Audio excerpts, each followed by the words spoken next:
following is a production of Dirty Mo Media.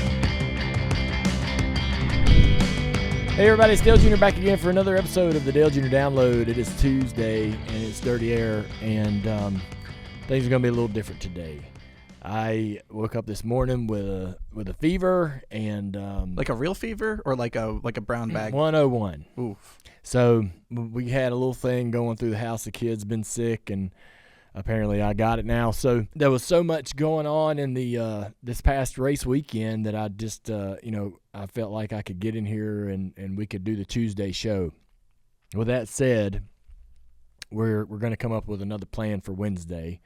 We're probably going to give our guests the week off and push that to another day.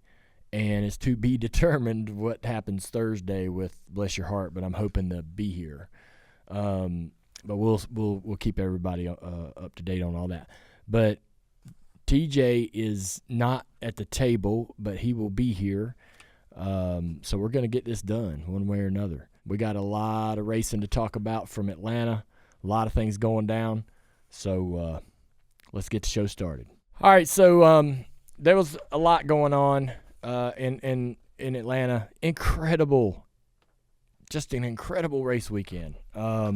Let's get right into Atlanta. I saw a social media post that we did from Denny's show, a little clip where he's talking about Daytona versus Atlanta.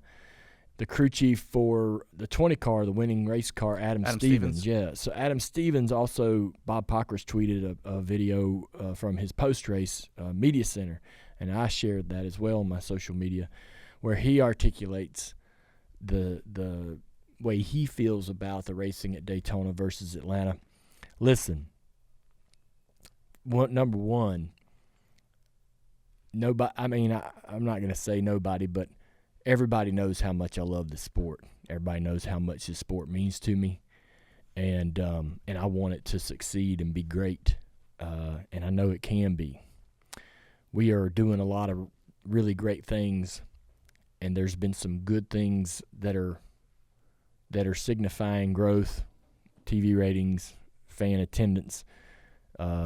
Rick Ware came over in his media center or at the racetrack talking about how there seems to be a lot more corporate interest in partnering on his race teams and supporting his race teams than before. So there's a lot of great things going for this sport. There was some metrics from Daytona where there was, record-setting attendance in terms of like more CEOs and big-time industry leaders were at that race. Just across the board, it checked all the boxes. And if you're saying, hey, looking at all of the, the statistics from the race itself, viewership and all this, you would think, hey, everything is going in the right direction, so the product must be doing everything correctly. And I was critical of the racing at Daytona, only because with the way things are, the drivers ride around saving fuel all race, and they don't really race, right? And so I see it from a driver's standpoint. Like if I was I put myself in a car, sitting there in maybe the third, fourth, fifth, sixth row, 3 wide, and I can't do anything. I can't move. I can't go forward. There's nothing I can do to try to better my position at all, and for large chunks of the race. Now, there's some moments when the racing gets pretty serious. But, just watching it from a driver's standpoint, I was thinking we can do better. And we went to Atlanta, and I thought we saw what it could be, what Daytona, what Talladega could be, right? I don't love the term drafting track, but it is what it is. We don't run restrictor plates anymore, so we can't call them restrictor plate tracks. What should you call it then? Yeah, I don't know. I wanted to call them Superspeedways, but really the length of Atlanta doesn't allow for that either if I'm a traditionalist and stuck in my ways. And so, anyhow, Atlanta is a track where the draft is absolutely critical, and what we saw at Atlanta is what I want to see at Daytona and what I think we can see at Daytona, Talladega. Adam Stevens had some great ideas on how to get us there, how one route to get us there, which was to get it to where They don't need fuel during the stages, right? Shorten the stage to the length of how far you can go on a tank of gas. I was wondering if another route for specifically just Daytona and Talladega might be to get rid of the cautions at the stage breaks. Keep the stage ending, like you're going to get to a certain lap and give everybody points and continue to score the race the same way, but maybe we don't have the caution, right, that everybody's sort of saving the fuel and trying to get to. So I don't know if that would totally eliminate. What we really want to achieve is just to get everybody racing like hell. And that's what we saw at Atlanta. It was a thriller. I mean, from the moment they dropped the green flag on the truck race to the checkered flag or the caution at the end of the cup race, it was edge of your seat. Danny called it white-knuckle racing. That's the way that we described every race at one point in time in this sport. What's that feeling like when you're in the car and you are white knuckle and it's just full throttle go? Yeah. I used to go, even before the reconfigure, man, you go to Atlanta, the tire, even though the track was worn out, the tire was going to have insane grip for about 3 or 4 corners. And you go out there and just barrel that thing down in the corner so fast. Look, there's some videos on social media of us qualifying in 2008. The car's just screaming around the racetrack, and you're not out of the gas long, and it is edgy loose. When that thing's turning and it's fast, it's hanging the right rear out. It's in big yaw through the corner, and it is it's scary. It's kind of fun, thrilling, but also one of the rare moments where you really come to face with how fast you're going. It's like, you kind of you lose that. As you race at all these other racetracks, everything kind of slows down, and you almost lose respect for the danger. But boy, you are reminded with it. It's in your face at Atlanta. And so, that track's always kind of had that, kind of way about it for the drivers, but even more so now. I just want to say, I think what I saw at Daytona was great. We had a great way to start the season, but this is how it can be better, right? It's okay to say, look, man, I want it to be better. I want it to be different than what I experienced. It's okay to say that. And that's all I was trying to do last week. And so we go to Atlanta and we saw the peak. That's peak NASCAR. What we saw at Atlanta is as good as it gets. And that's not an overstatement. So trying to get it to where I don't know if you can replicate that exactly at Daytona and Talladega. The extra mile in length on the racetracks makes the tracks a little bit bigger, and the runs and the way the cars interact with each other is going to be a little bit different. Denny had some comments about taking drag away from the rear spoiler, like taking half the spoiler off, and he had a good question.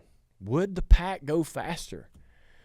It's worth trying. Well, me and him were talking a little bit on the side, and before the next gen car, the pack operated during the race at about the same speed, 200 miles an hour, 199, somewhere around that range, right? Not too far off. At least that's what Denny was sharing with me. That's kind of where they run now. But the cars run 10 miles an hour slower by themselves today versus pre-next gen, right? And that's kind of the problem, I think, is the delta between how a car runs alone versus how it runs in the draft. And I think when you close that gap, you might have a little bit more of what you saw at Atlanta. But listen, I don't want to – I'm really talking about this more than I want to because I want to move on from Daytona and really celebrate just how fantastic Atlanta was. Incredible truck race. We saw Kyle Busch just, use all of that incredible experience that he has and smoke them and schooled them guys in that truck. So as they go off into turn 3, Joey and Brad Keselowski, who are in the booth, they're sitting there going, oh, man, Friesen's in the pocket. Friesen is in position for a side draft. Kyle is edging ahead. And a lot of people on social media said that The reason Friesen lost the race is because he didn't get a help down the back straightaway. There's another driver that wasn't going to push him because of manufacturer conflicts and so forth. Even if the guy chose to not push Friesen still had a shot at this because he was in the pocket on the right rear quarter panel of Kyle Busch in the middle of 3 and 4. And Joey and Brad saw it immediately. And they're like, they knew exactly what they would have done if sitting in that truck, that 52 truck. You sit there and you wait, right? And you want to time that side draft as you're coming toward the flag so that you're ahead. It's very simple. But Friesen side drafted him way too early, got out in front of him, and Kyle just did it right back and beat him to the line. And so the way to do that, I think, is either add feet to the racetrack so Friesen maybe can go higher. He doesn't want to lose the quarter panel on Kyle's truck, but he can add feet to the lap to take some time before he is going to side draft at the right moment. Or he could just lift a little bit and just sit right on that truck's quarter panel so that when they're coming down the front straightaway, he gets the advantage of the side draft and gets to the line first.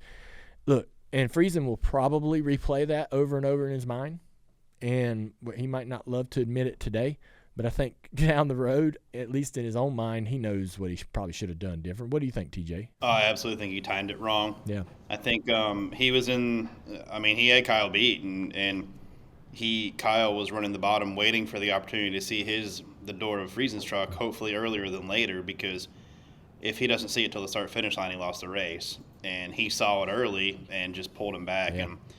And perfect timing by Kyle. He did everything. It showed up, and he took advantage of it perfectly. I agree. Still, though, great run by those guys. Stewart has, they came on a couple years ago, and I think everybody was kind of pulling for them because they were a new young team. And he come from a unique discipline in terms of the modifieds, the dirt mods. And I think people want to see. I want to see that truck run well, and it's been a bit of a struggle. They've lost a little performance over the last couple of years. It's good to see them run good, but Kyle goes out there and smokes them. And then in the Xfinity race, another great race. Austin Hill. There's a lot of chatter on social media about Austin Hill leading more laps than me and Dad and all that stuff at the drafting tracks. And Take a shot every time draft is said. Well, and somebody makes a great point. Yes, me and Dad didn't run at Atlanta, and Dad didn't have Talladega either. But this kid Austin Hill's done it in a shorter amount of races, right? So like, I ran 30-some races, I guess, and he's done it in 20-something. So I ain't taking nothing away from him. He has the right mentality that makes a great racer in that style of racing. And he just does. He doesn't think about it. He just keeps his foot on the damn gas, and he just does. With that said, he has the fastest car. And he's great at taking advantage of that and winning races with it. Richard Childress Racing should be commended for how good their cars are in the Xfinity Series at Daytona and Talladega. And I tell our guys every time that we go to those races, if you push that 21 into the lead, you're basically you're signing up to run second. And I don't tell them to take him out but if they're in a situation where they get to choose between, okay, I can push the 2 into the lead or a different car, my gut would tell me not to push the 2 into the lead because he's hard to pass once he gets it. He's very smart, controls the lanes, has enough race car that not many people get runs on him. And yeah, you're just you're making it easier for him, I think, when you push him out there and get him in the lead. The other thing was Justin, hadn't really had a chance to really talk about it because, and we will, I'm just not sure how I want to approach that conversation, but he gets pushed out into the lead, and that was fortunate. Nobody had passed the 21 pretty much all day. He's pushed into the lead with a few laps to go and chose to stay low in front of his teammate. I think everybody felt the obvious thing was here you've got Austin Hill passed, like you pull up in front of him, right? That I thought, I'm sitting there screaming at the TV, like, all right, let's go up the racetrack and get him. He's more than likely going to have a run and be trying to pass you back one way or another down the front straightaway. But that was the move, I think, and I'm sure Justin has a long explanation of why he chose differently. He had a couple comments in his post-race, and he did have a teammate on the bottom. But I think in that scenario, at least the way I feel about it, in that scenario, I would have not been upset had he left his teammate. Well, and correct me if I'm wrong, TJ, but the bottom lane kind of got strung out, right? Like they weren't connected. They lost numbers. It was basically just Justin and the 8 down there. I don't remember really anybody else being up behind Sammy. Yeah, I thought Justin did a good job of trying to, he knew he needed a teammate to probably beat the 21, but at that point, I mean, I agree with you. You kind of gotta. I'm coming up. I'm putting myself in front of Austin Hill because, and second of all, Austin's won a lot of these races not by coming all the way to the start finish line. Austin's won these races because he knows if he's out front, these guys get together behind him. And I don't know what the stat would be, but I'll bet it's a good portion of them have ended under yellow. Yeah. Because he's leading on the white flag lap. Yeah, that's a good point too. You go up there and get in front of him. You don't know when the caution might come out and declare you the winner. But the other thing too is like you don't know what putting that 2 car in dirty air at the end of the race when he's on the oldest tires he's been on all day. You don't know what that might do to him. That might sort of neutralize him to an extent. You gotta wonder, right? Well, Denny said the 2 got shucked and he was no longer up there. Yeah, at the top. I will say the 2 in the top 4 when he's running with Austin M, he controls the race very well.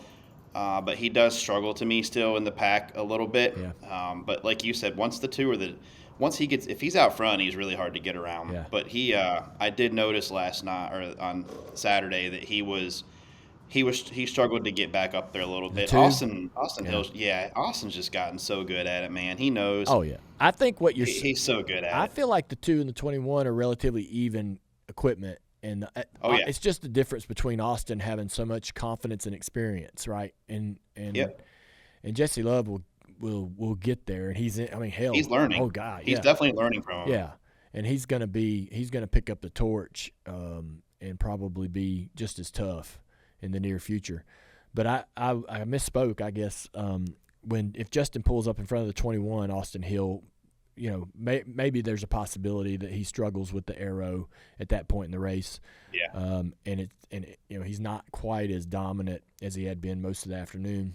If Justin takes the air just for a second, Austin has to lift. You have to try, yeah. And for sure. But Justin committed to what he wanted to do. He did it, and it didn't work out, and he owned it. Still had a solid finish. Yeah, still a decent day. And don't forget, Jesse did win Talladega last year as well. So yeah, that's he's true. He's not a slouch on speedways, Superspeedways. Yeah, yeah. So do you, as an owner, do you meet with the drivers, or do you have a conversation with Justin, or kind of? I don't want to ask what you're going to say, but like, no, yeah. I mean, I'll probably talk to him about that later in a few weeks, and just say, hey, I would have done X, and I don't think there's nothing to gain. I don't think by having a conversation. Justin's a veteran. I'm not going to educate him or teach him something that he doesn't already know. And I'll feel pretty good that I would just go tell him and say, I wanted you to go high. I think that's fair to say, and leave it at that. It's a long year, and we've got a reasonable start for a couple of our cars. Connor Zilic has been doing well, just had an unlucky situation where they lost the door foam, and they park you if you can't keep the door foam in the car. And it was so cold that the bear bomb wouldn't stick to the door to stop the foam from coming out.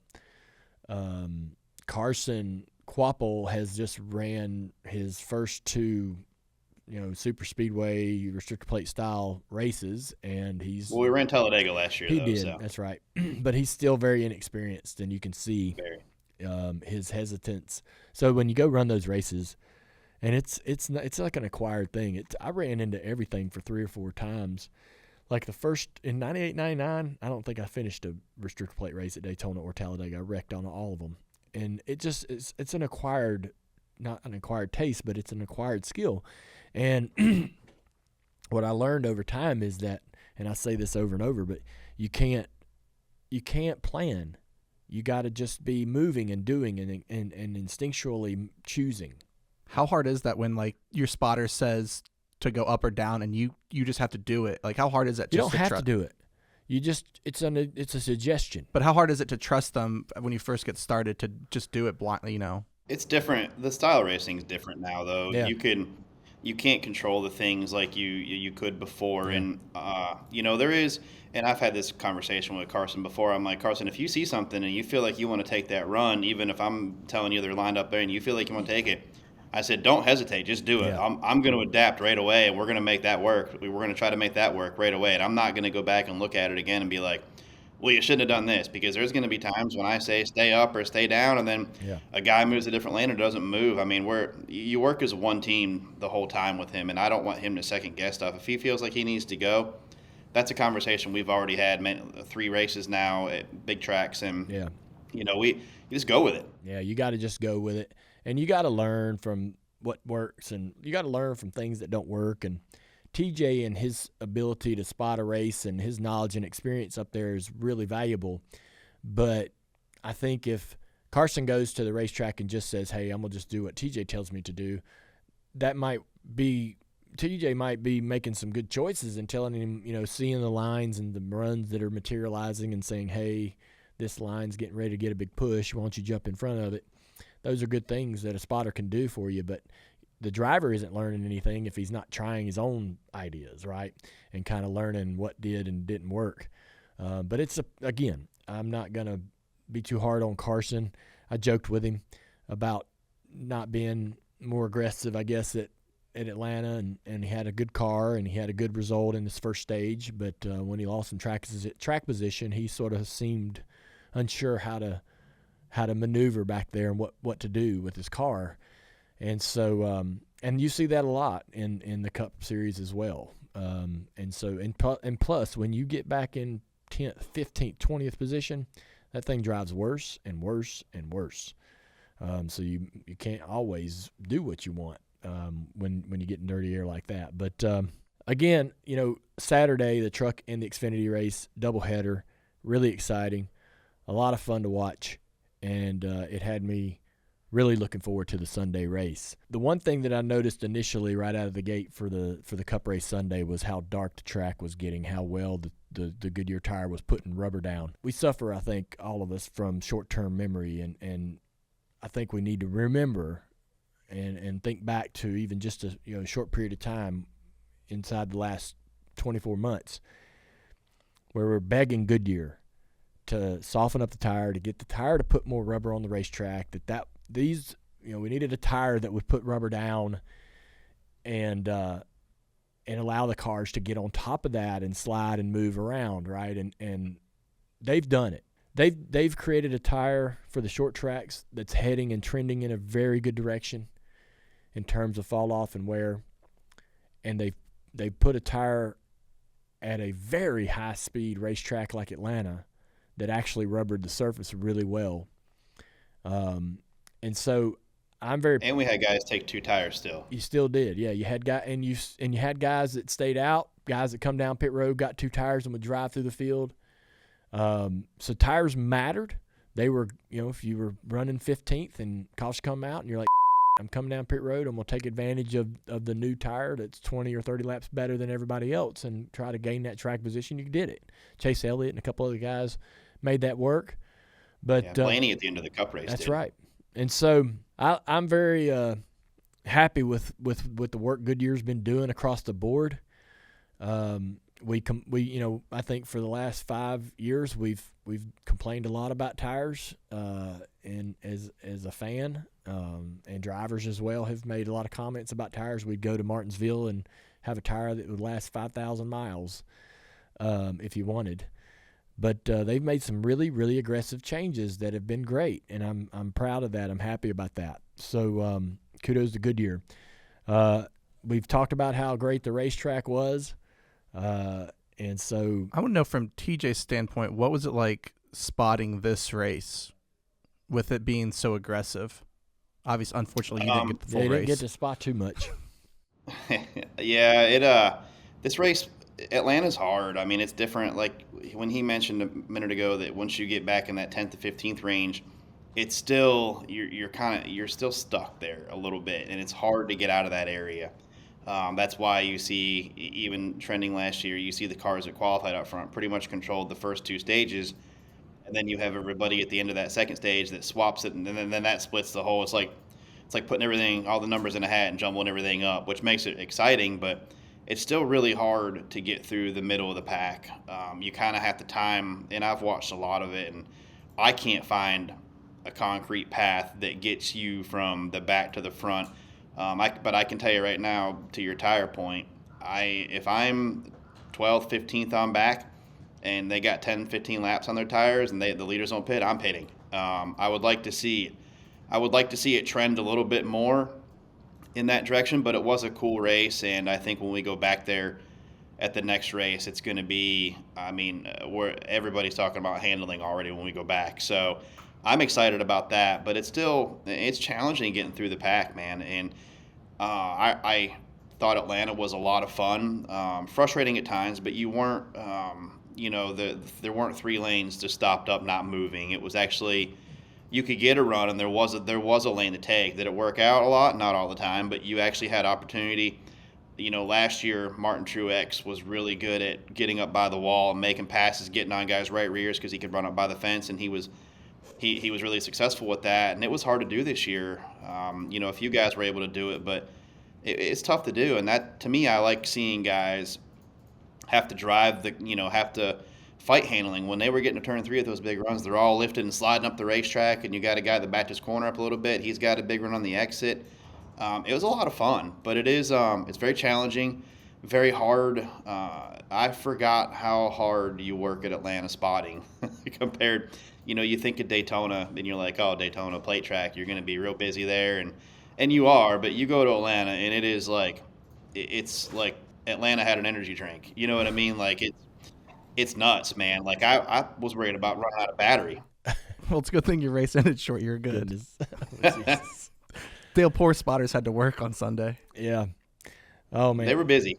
Well, let's talk about some of the incidents that happened during the race. Chase Briscoe, Ricky Stenhouse collided. That sent Stenhouse up the track into Chase Elliott. Chase pretty disappointed. That's the one that you guys got swept up in. Yeah, I squared Brad up for that. Yeah. You told him multiple times to go low. I'm glad we didn't go low because there was a line of cars going by on the inside. Well, you don't know what would have happened. You basically just drove right into the car in front of you. I know.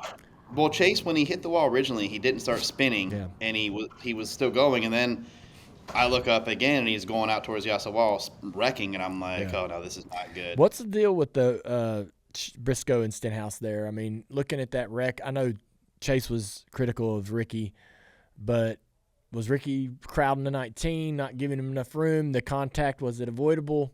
I just think as that race goes on, man, you're racing for inches, and there's 2 or 3 times we dove into three wide, and I was about a foot from clearing Brad, and I couldn't do it. And guys start figuring out, like, as they do every race, you start putting the guy in more wake, it washes him up the track. Well, he puts another guy up the track, and that guy has to lift out by the wall. Like that same lap behind them guys. Well, the reason we were all the way up against the wall like that by ourselves is because Denny had moved the 34 up the racetrack, and he was that was kind of guys were doing that to pass. I know, but just watching that wreck, how it started, I thought the 19 was as low as he could be, and the 47 was just on his right front, as hard as he could be, and it was just kind of seemed to be a bit of avoidable, but I'd have to. You think Daytona's close? Yeah, like Daytona's close racing, but Atlanta is on a whole nother level on these guys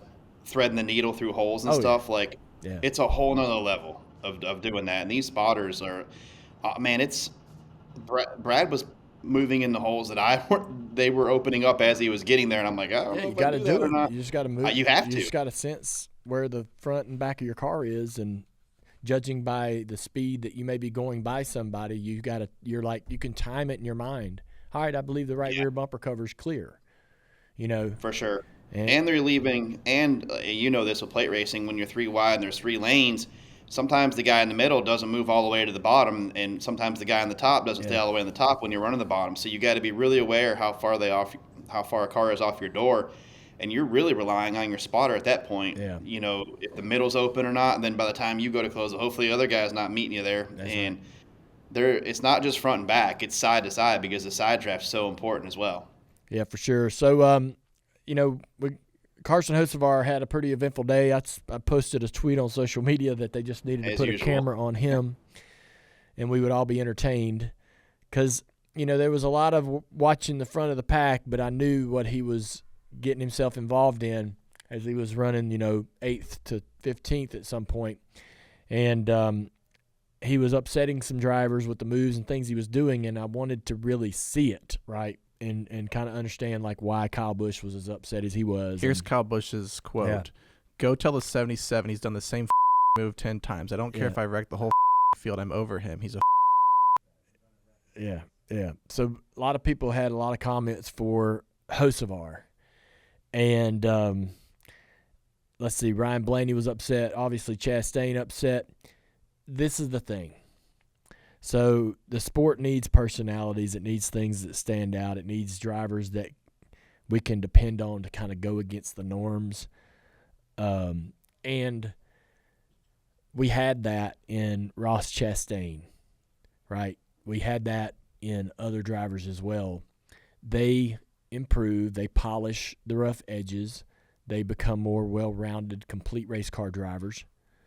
Ross got polished quick. Ross, yes. Ross has changed a lot as a race car driver. He doesn't put himself in situations that are upsetting other drivers as often, if at all, anymore. He's still one of the most aggressive defenders of his position in the field. He is absolutely, through looking at statistics, real data, the best defender. There's nobody better. So he still has the skills that he always possessed, but he just doesn't make as much noise anymore. He doesn't want to be the guy that we're walking up and interviewing in a rain delay going, hey, man, who have you pissed off today? He hated that. He hated that attention, and he didn't like that narrative about him. Hocevar sort of has that same thing, if not a little bit more going on.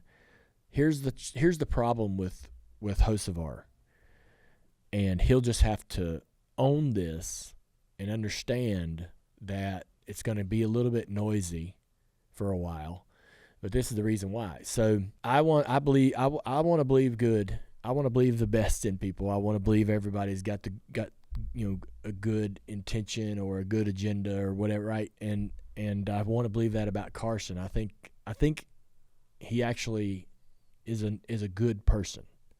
Having conversations with him, he's not a brat, not a little, not a punk. Now, when he drives a race car, he may get a little punky, a little bratty, a little, but so does Logano and some other people. They change a little bit when they're between being out of the car and in the car. The personality changes. They they race differently than you would expect as how they act off the track, right? Logano's a super nice guy. Awesome. Great with the media. But when he's on the racetrack, completely different person. He's not your friend. Not your friend.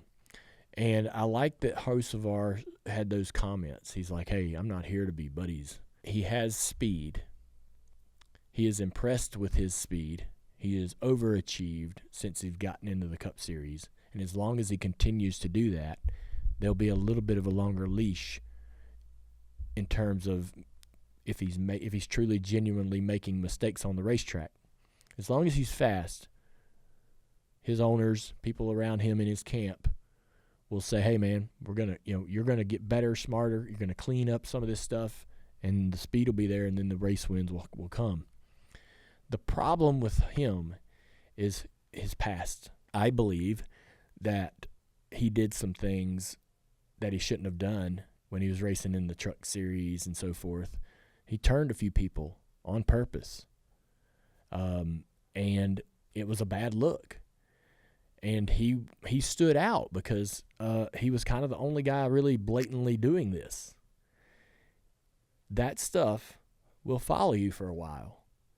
And the reputation that he created from those moments where I think he did 2 or 3 times. I know there was the IRP wreck on the front straightaway and a couple other moments where it was like obvious that he just hooked the guy, Phoenix, for the points. That was just wild, all the things he was doing at that race and the truck race at Phoenix. And so he was desperate, to try to do whatever he could. And he crossed the line a couple times. If that never happened, I think we're really not as hard on him today. And I don't think the drivers would be as hard on him either. They wouldn't love what he's doing. They would still have comments post-race, but I think they would be softened a little bit. Since he has this sort of history, even though he says, hey, I've changed, I'm no longer like that, I'm no longer going to be doing those things, that's great, and I believe him, but it still is his past. And since he has that sort of history, he's not going to get the grace that maybe some other drivers might get in this scenario. And so, I think that's probably why he's spotlighted a little bit more, and there was a little more heat on him after this race. Honestly, man, I'm not on the racetrack, and I'm sure if I was in Kyle Busch's car and saw what Kyle Busch saw, I would probably have the same frustration. But as a viewer and a fan, I just see a guy trying to do everything he can to win. Yeah, he knocked the hell out of some people, and he's moving on. He's changing lanes and dooring people, and he's wild, but he's a rookie. He's young. Well, he's not technically a rookie, but he's young, and I just feel like that he's fast. He's gonna be here. He's gonna stick around. The veterans need to get him, in the headlock in the garage and say, look, man, you're great. You got talent. You need to clean this up, And he will. He'll want to earn the respect of his peers, even though he says differently post-race, I ain't here to make friends. He does want his peers to respect him. We all want that. Do you think having, now that he's teammates, he's got McDowell over there? I think they can help him, yeah. That's what I was thinking. Having McDowell, who's been around a while, he can. But I got to tell you, I hesitate to say this because I don't want to really annoy the other drivers. But man, as a broadcaster and as a race fan, I wish there were some more guys like him out there. Because yes, I agree. They're fun, man. I hate when he's around the car that I'm spotting most of the time. Yeah. But man, we need that in our sport. We need the guy that's going to make the move that these other guys aren't comfortable making at times, and he does. There was 2 or 3 races last year where we all left saying, marked safe from the 77 car this weekend. Yeah. Because he had run into a lot of cars, Martinsville, the Roval. It's almost like when he decides he's going to have a bad race, he just. Well, I don't know. Yeah, has a really bad race. There may be some truth to that, TJ, where he may wake up in the morning, depending on the weekend, and go, I'm over it. Today, I ain't taking care of anybody. I'm going for what I want, right? We'll learn whether that's truly in his personality as we go through this season. He almost won. Yeah, he did. Yeah. So he didn't almost win. There was also some controversy. He did turn Blaney to get there at points. Yeah. So there's not like he just went up. There's always an asterisk with it so far. I want to see him. He's got plenty of speed, like you said, and he is fun to watch. But he needs to finish some of these races off with a 5th, 7th, without having a guy having a conversation with him after the race. Yeah. Do you think though that this backlash will be similar to what happened with Ross and he'll kind of back down? Depends on who he hits. He was apologizing. His first apology was to Larson and HMS, who I don't think he owed an apology to. I think he was apologizing to them because he didn't help them at the. Danny said he wasn't going to be able to push Larson. I know, but I don't think he was saying, hey, I'm sorry, Rick, for being a menace on the racetrack today. I think he was literally apologizing for a very specific choice he made that he thinks that they might have not agreed with. So that tells you how much conversations are going on behind the scenes between teams that have allegiances or alliances or connections in technology and also the manufacturers. They all are directed or instructed to do when they can to work with each other, help each other. And when you get in that car, you know whose engine you leased. You know that, in certain scenarios, you don't need to make things harder on that person that's also that you're leasing that engine from or what have you, right? So that there's nothing really wrong. I commend him for making the decision to try to win the race, which he thought he was going to do the best. I commend him for making that decision. I do too. I only think that he was apologizing to them for not pushing Larson to the win and being selfish and going for it himself. And I think Rick would say, dude, you go for the win. Don't I appreciate the sentiment, but go for the win. He's still going to be there. Don't worry. Yeah. There's plenty of other races where he'll be able to help his friends on the racetrack, but in that scenario, you got to go for it. If he wins that race, I mean, incredible. Huge. I think we don't appreciate how far Spire's come, and it's moves like hiring a guy like Hocevar that have helped them really be able to take their cars to the racetrack and perform. He is Hocevar when he got in that car at St. Louis. Remember him running 17th when the rotor come off of it? Pretty sure that's what got him a job. Yeah, dude, he was running 16th with that damn thing. He was 16th. I was watching him. It's crazy. That car hadn't ran into top 25. No. So every time he's drove, he's impressed. Just in terms of lap and speed, he'll clean the other stuff up.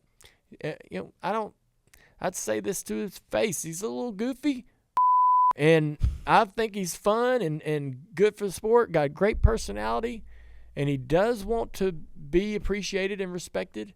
And he's young, and he got that sim rig up in the hauler at Daytona, and he's on there twitching and streaming, and he loves rain delays now. I'm sure. He's just he's good for the sport because he's different. He's just not the norm, Noah, him, them guys are just Noah. Yeah, just their own people, man. But it's fun to see them come in here and get to know them and stuff and watch them race. Yeah. I want Noah to run great so he can stay. You know what I mean? Yeah. I mean, I know he's a sponsor's dream because he's he's done such a great job kind of cultivating partnerships and relationships that have continued to keep him in the Cup Series.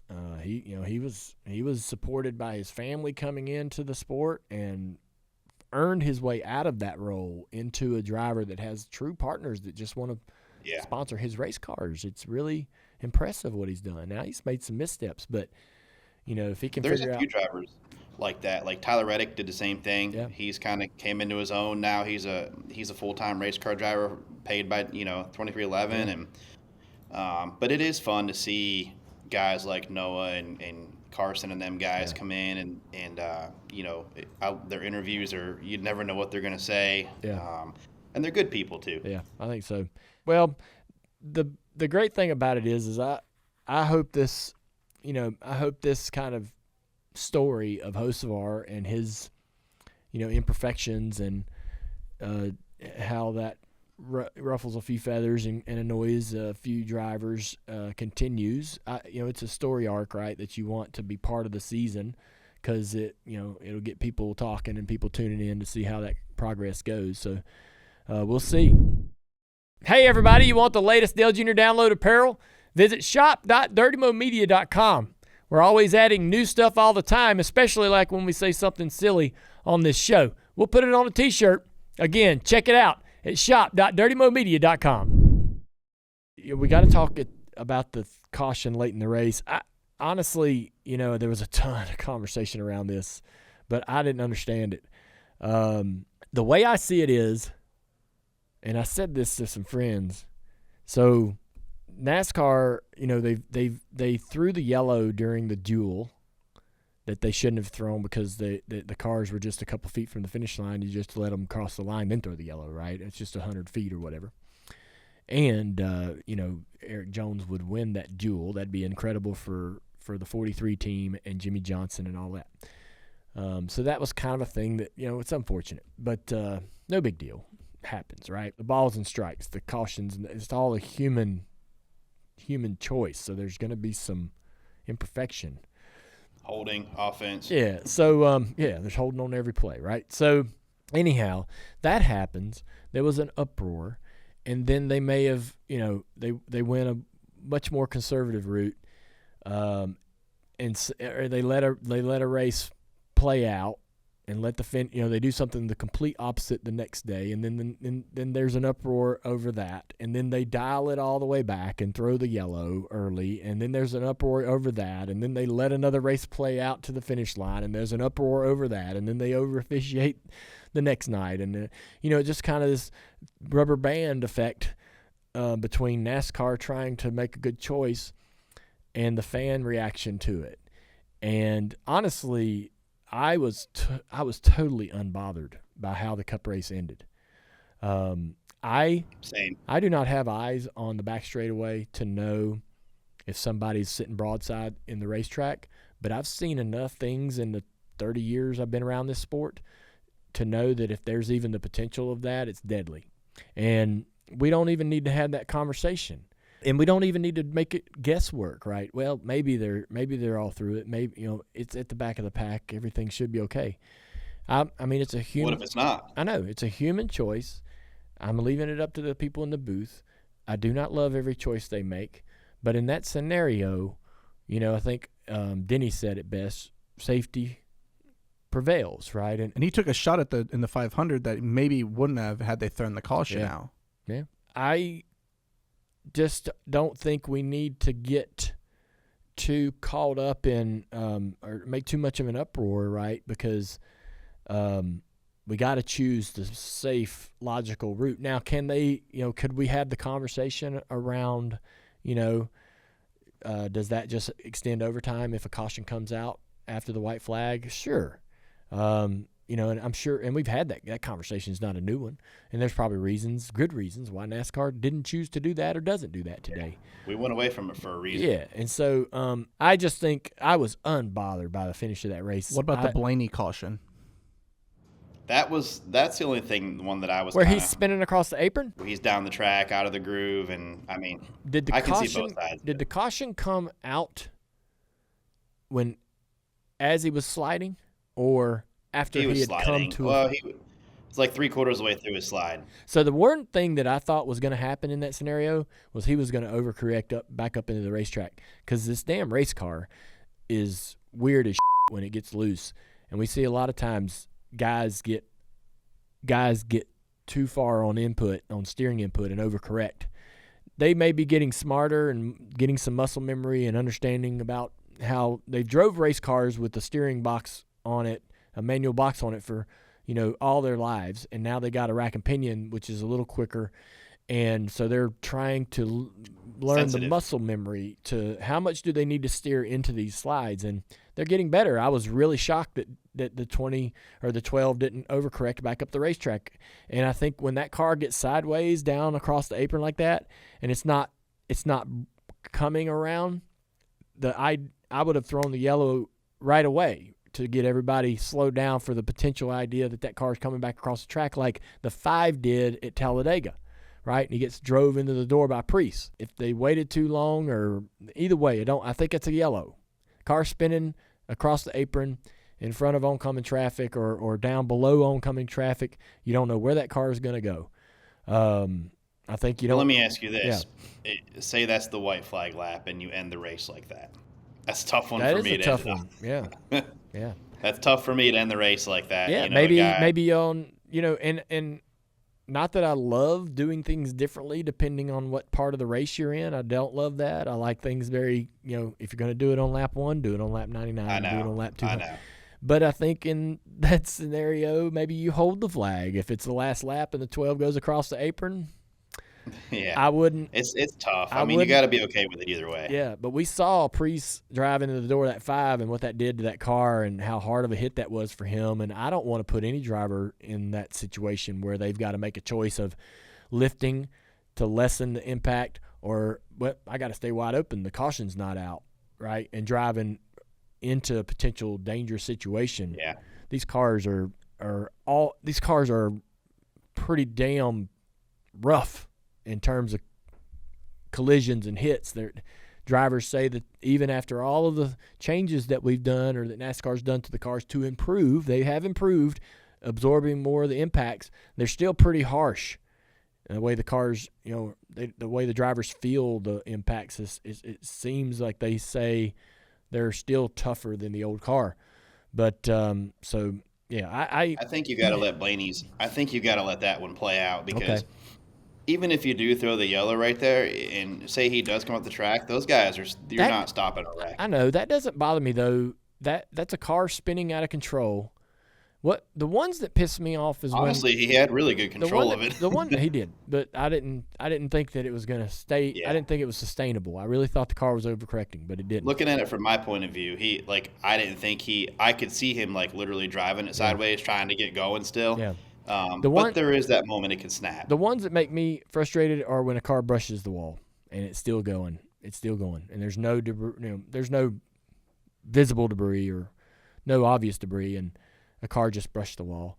Yeah, I feel like they've gotten a lot better at that. They don't let a Well, guy. I mean, I don't know that we know that for sure. You might go to Richmond and be 180 laps into a green flag run, and somebody pops the wall off the two with the right rear quarter panel and carries on, and the yellow comes out. You never know. So we'll see how it goes. But I didn't have a problem with Sunday. I didn't either. I think it's not a problem until it is a problem. Yeah, you know what I mean? Like you said. I think people are wanting more consistency. I could see that argument after how we, basing off of the bucket of Daytona and Atlanta. I could see that. But NASCAR came out and put out a statement. So, you knew that these calls were going to get made on That Sunday. was the other thing, too. So, that's a great point, Travis. NASCAR owned what happened Saturday in the Xfinity race and said we should have did something different. And, yes. And what they said they were going to do is what they did Sunday, Yeah. And so in my opinion, the Xfinity race, it went too long. They prepared us. They forewarned us about if the situation is similar, we're throwing the yellow, and they did. And it just so happened that the 20 cars in the lead when that happens, and he's the winner, and that's the end of the race. I mean, if the caution came out and there was 10 to go, he was still going to be the leader. Yeah. So, and he's the one. That's just part of the strategy, though. If you want to lead on that last lap. Yeah. I didn't really have an issue there. We can talk about Larson squeezing the two. We've seen that before. I think he's been the kind of driver that he's gonna try to force you to lift in some certain situations, and use a lot of racetrack. He is leading the race. I think that we kind of know that that's his MO, or that's sort of something in his toolbox. The two could have checked up a little bit. That would have cost him to lose a lot of spots going down the back straightaway. The one thing that was interesting to me was William Byron. I think if the two's not there, William Byron drives right into the wall. His angle of attack on the exit of the corner, the way that 2 and the 24 came together, I was just like, where were you going, William? He misjudged that. Yeah, they just slammed into each other. I know the two come off the wall, but I didn't know that he really. It wasn't enough. It didn't come way down the track, so that was kind of interesting to me. But it was all, it was everybody was driving. It was white knuckle, like Denny said. In that moment, everybody was driving with their hair on fire, and that's some of the scenarios you can get yourself into. That's what I want, is the driver to put another driver in a position that you got to make a decision. Yeah. Are you going to let up, or are you going to? We're gonna go Look, there. if I'm a Cindric fan, I hate it, right? Yeah, but I mean, think about it. Denny put Kyle in the same position, and so you give it and you take it. Yeah, Chase Elliott won us a race at Daytona in Xfinity Series doing the same thing. I think to maybe Austin Cindric. It might have been Joe Logano, but I mean, he literally just chopped him, and he's like, you what happens is what happens, and we got the win. So I mean, when it's your car and your driver's driving the 5, you're fine with it. I did text Larson and I said, hey, there's been this sort of narrative that he doesn't enjoy the Daytona and Talladega style racing, and maybe he doesn't excel at it because of his disposition toward it. And I texted him after the unfortunate part, I believe, is that Kyle Larson's never really raced in the heyday of great restrictor plate racing, like 2004, 2003, and on up. He never really got a chance to be in that style of racing. Maybe a little bit when he came into the series, but just a little bit. But he struggled. His first 500, he wrecked off a 4. Well, I mean, it's your first 500. I probably wrecked in my first 500. But I texted him after the race and I said, "What you did today, it looked fun. It looked badass from where I was sitting, but what you did today is exactly what Daytona and Talladega used to be back when, you could do whatever you wanted and take a car and make moves and show your skill." And I said, "I believe that you would have been great at it had you had the chance to race in that era.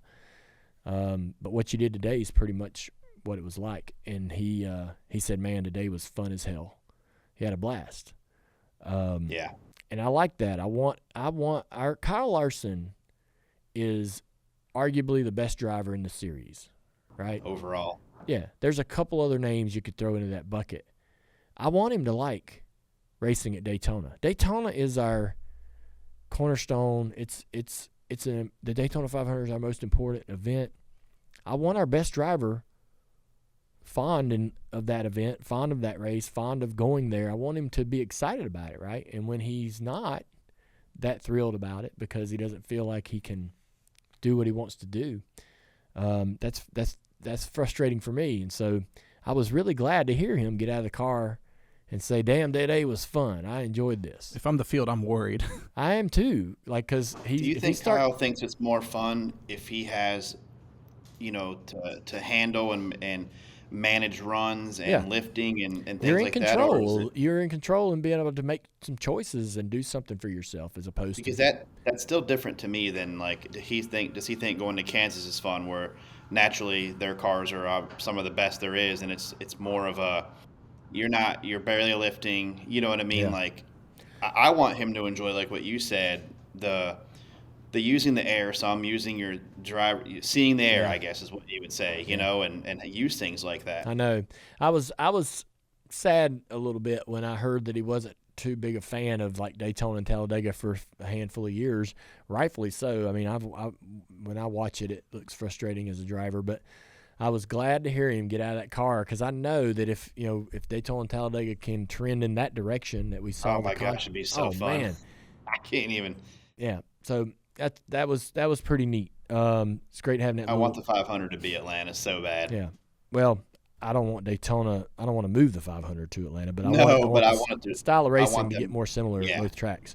Yes. The final restart. So I'm not gonna, deny it, man. I'm a massive Josh Berry fan. He had a great run this weekend in the Wood Brothers car. I was texting with Leonard and John Wood a little bit during the race. Yeah, he would lose some track position, and then he was able to get it back. One of the few cars that can like commit to running a certain, running the bottom and kind of making his way back up. And he drove his car to the lead on a couple occasions. Really, really impressive. The last lap, he got used up a lot. But I guess there was at the end of those races, a lot of the fans I saw on social media were saying, "Man, why can't these guys just stop wrecking? Like, why can't these are the best drivers in the world?" It's hard to say. It's hard to do that. I mean, these green, white checkers or these short little sprint runs to the finish in these races at Atlanta and Daytona and Talladega are, going to put these guys in tough situations where one tiny little mistake or a misjudgment or 1 inch or 2 the wrong way is going to create a big problem. And that's kind of what we saw near the end of that race. It was like just a bunch of dudes going for it. When you were watching on TV, when they would go off into 3 when a guy would have a run, like spotting it is ridiculous because you have no idea what lane the guy is going to cover, and they're literally making a last-second decision on the entry to the corners. And man, you're on the edge of your seat. I don't know what it looked like on TV. Edge of your seat. From the spotter stand, you're like, well, I don't know where this guy's going to go, but we're running 8 mile an hour faster, and he's getting ready to find out. My whole body was like sitting there on the couch. The whole body was tensed up. Like I was moving and leaning and trying to drive the cars around the corners for them, talking and cussing and frustrated. Can you watch the race as a fan? Or are you sitting there going, "Oh, he should have made that move. He should have done that." A whole damn race. You should come to the roof sometime and watch it. I don't know. I don't know. I don't know if that doesn't sound fun. I don't know. Like the moves they make. You know me. You think I would enjoy standing up there I don't think you would enjoy, especially the front stretch. Whenever the dog legs give opportunity, they always leave one lane open. Yeah. And when these guys, one's moving, the other one, this guy's got to, and he just fills the hole, and it looks like. Damn, why you And do some that? of the hits, Yeah. some of the hits, they're bump drafting hits at the end of the front stretch. Yeah, they were hard. Oh my gosh! Yeah. Like holy smokes! I saw a couple there that was like, holy crap. And So did I with get your Josh at the attention. end one time. Yeah. It's so big.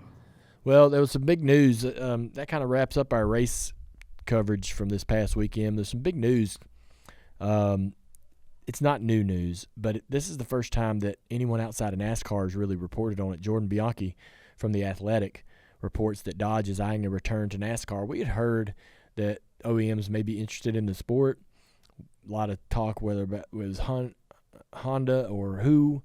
There was some rough, comments about Dodge and whether they would be able to come back. But Jordan says that it's possible they'll have a truck in the Truck Series next year and Cup as soon as 2027. That's very aggressive for the Cup effort, which I don't think that they'll be able to do it that quickly. But NASCAR is reviewing Dodge's submission to field a truck through its Ram brand, and an answer is expected soon. Sources with knowledge of the plans said, while there was no guarantees, sources expect that the league will eventually approve Dodge returning. It would need to happen within a few months to allow them to effectively test its Ram truck before potentially hitting the track with an actual race next year. They last raced in the Cup Series from 2001 to 2012.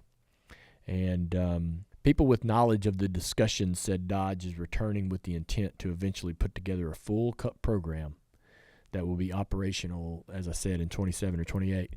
I think this is awesome. Yeah, me too. Oh, man, the Hemi.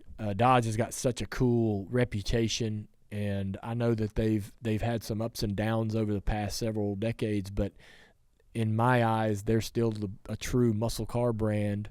The Dodge Charger from the 70s, a beautiful vehicle, historic.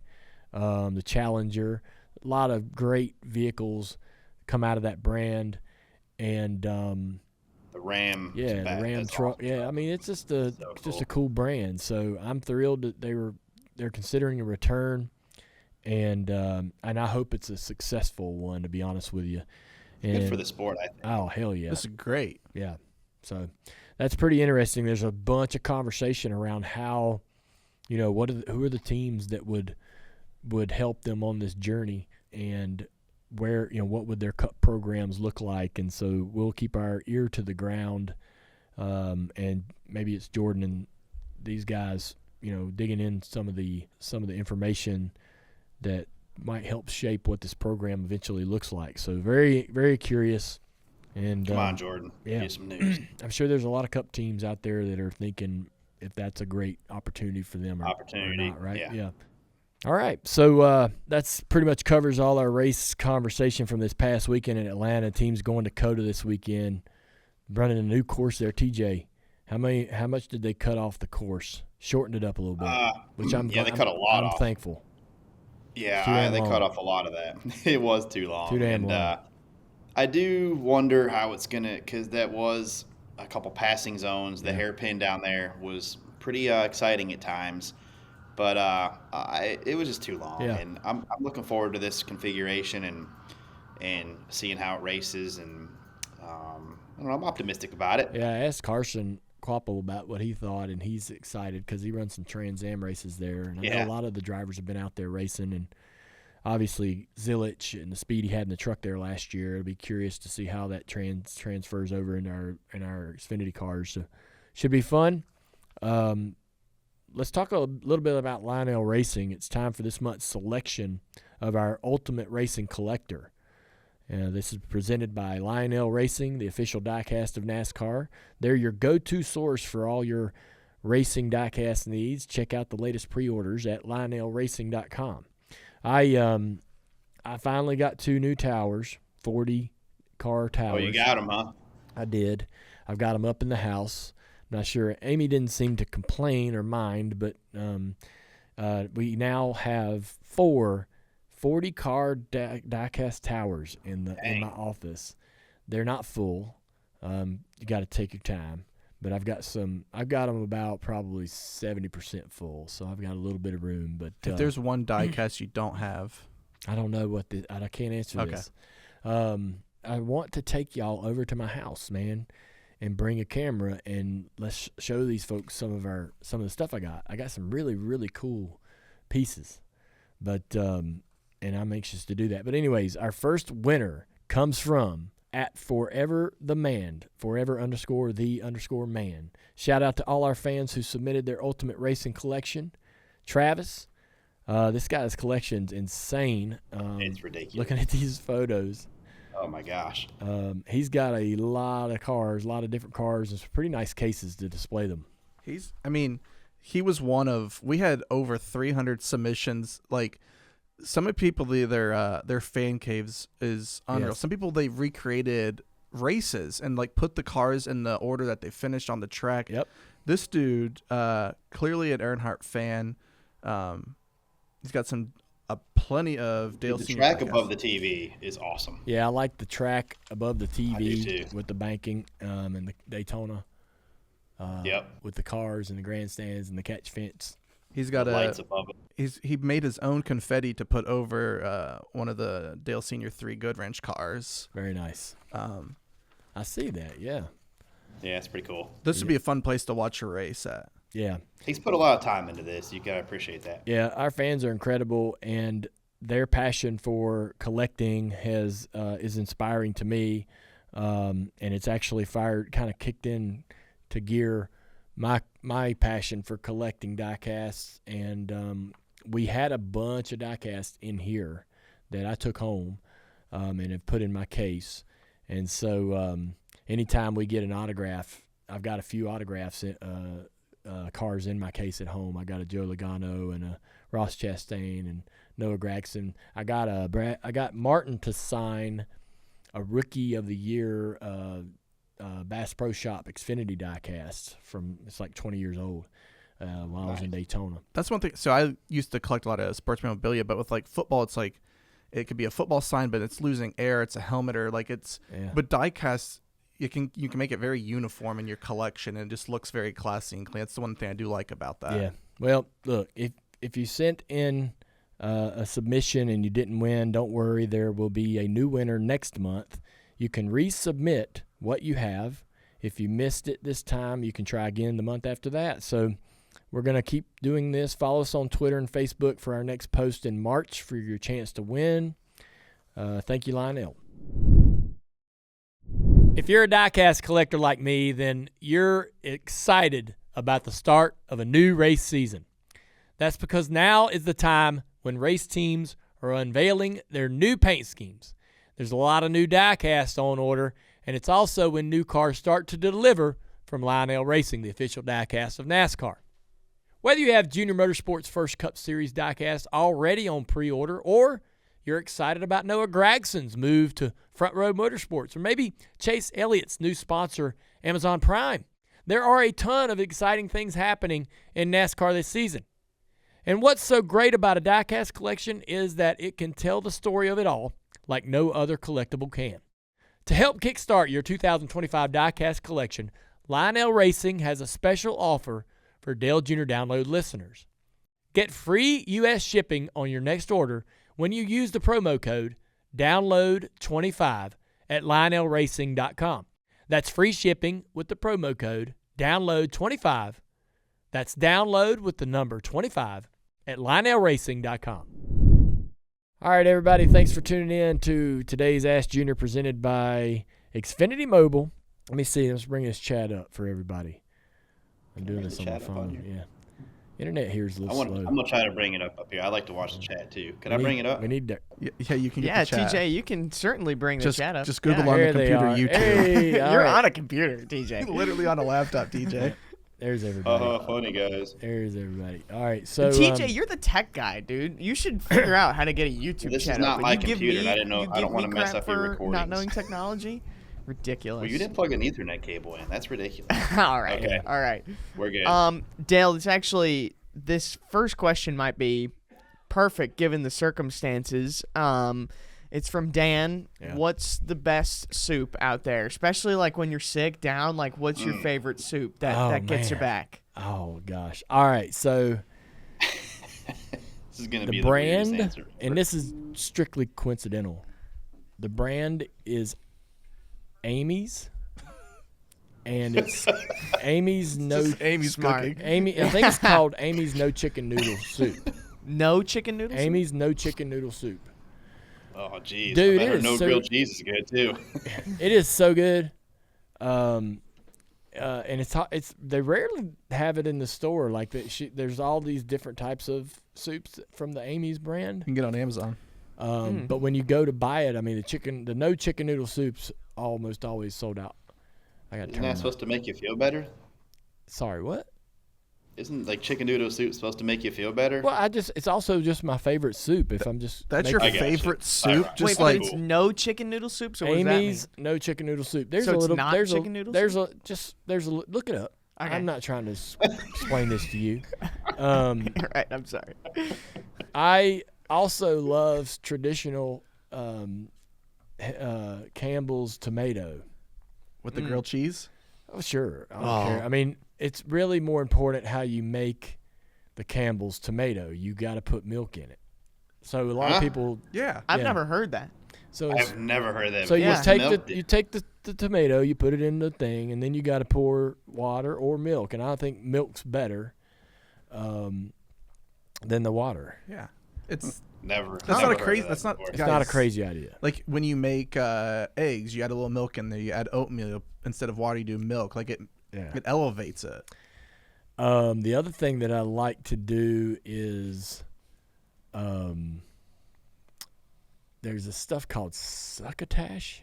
Oh, that's not And- soup though. Yeah, it isn't, but I mean, it comes in a can like soup does. So Wait, you're getting canned succotash, not like yeah, fresh. yeah, yeah. I think it's good. It's like what Popeye eats or something. John in the chat said Amy's soup is legit. It is. I'm telling you. Yeah. I mean, the no chicken noodle is great. Amazon rates it high. I just looked it up. I'm not all that good. I'm not all that into soup in general in terms of. Oh, you want to know something? This is gonna. My wife doesn't like this, and maybe so. You know, Sure you want to say this? We're live, Dale. other people. I'm just saying it's a brand of soup or a type of soup that she's not interested in, and a lot of other people more than likely will not find this very good. But my dad used to make oyster stew, and oh my God, it was so good. And so it's also made with like milk and a lot of pepper and a lot of salt, and oyster stew is freaking good.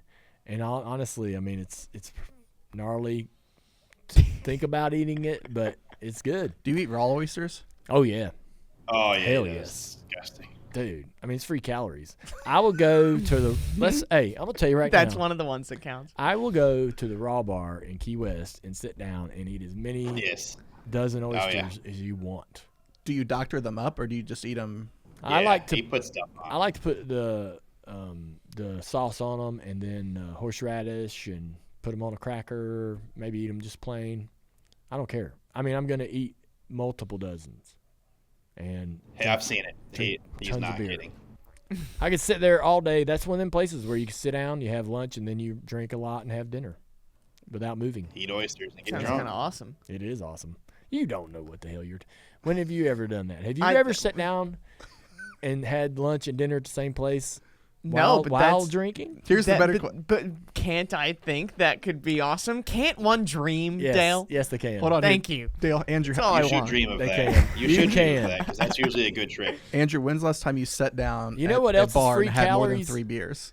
You know what else don't count is few weeks ago. shrimp cocktail. Boy, I will eat the hell out of a shrimp. If I see shrimp cocktail on the menu, man, that's getting ordered. St. Elmo's?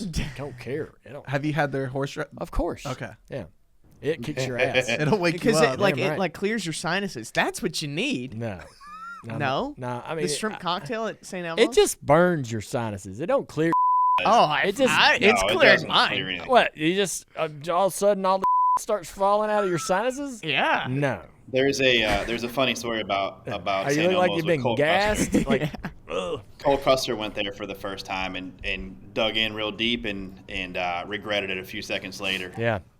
That stuff burns like hell. I does. like it. I like horseradish a lot in my sauce for shrimp cocktail, so that's all good. That's a good question. Way to start off on the right foot there. Yes, it was a solid one. You know what's coming up? Amy's oyster stew.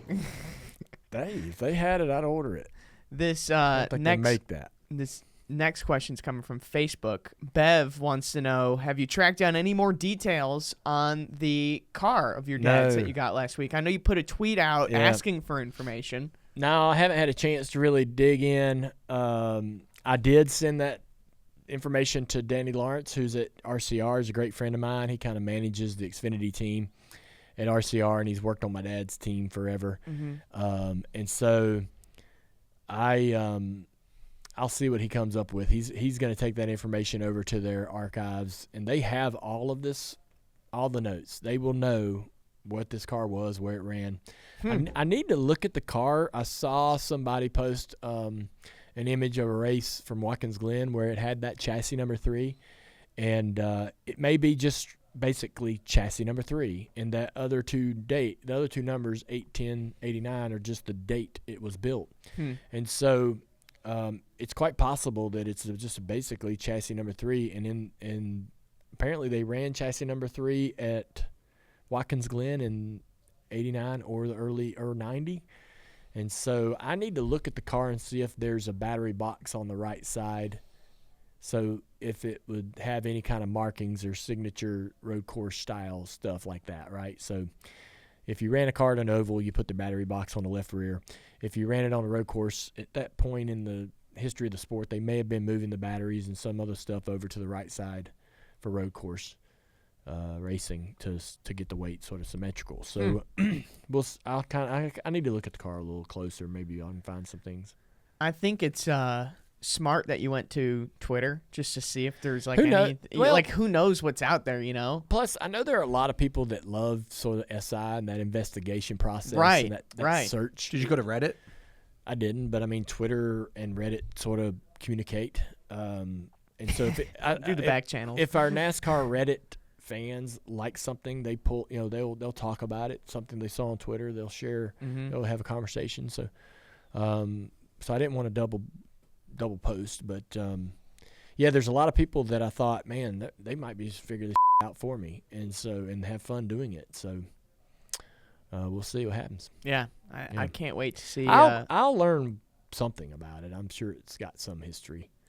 I was gonna say too, like you're saying how like people on Twitter and Reddit find things out. I gotta tell y'all. Go ahead. Yeah. So speaking of cool stuff that has been given to me, I have another item that I brought with me today. Oh. And I'll pull it out of this box just 1 second. All right. We're getting an unboxing here on Ask Junior Live. The suspense. So, all right. So this is very delicate. This is Dale, can you move it to the other side? We've got our Xfinity mobile bug. All right. I see. Just a little bit. Yeah, just like that. Look, this is a there we go. Wow. This is a hat that is from 1954. And if you go on YouTube, is all this good? This is good, right? This is good. If you go on YouTube and watch any of the races from, say, just pick Darlington, for example, or watch any races from where there's footage, and look at the people in the pits, they must have been like handing these out, or everyone up and down pit road is wearing these hats. Everybody.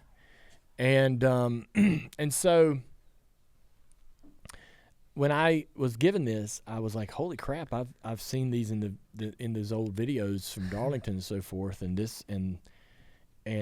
I guess racing at a Darlington style racetrack on a black top in the heat of the summer was kind of a new thing. Mm-hmm.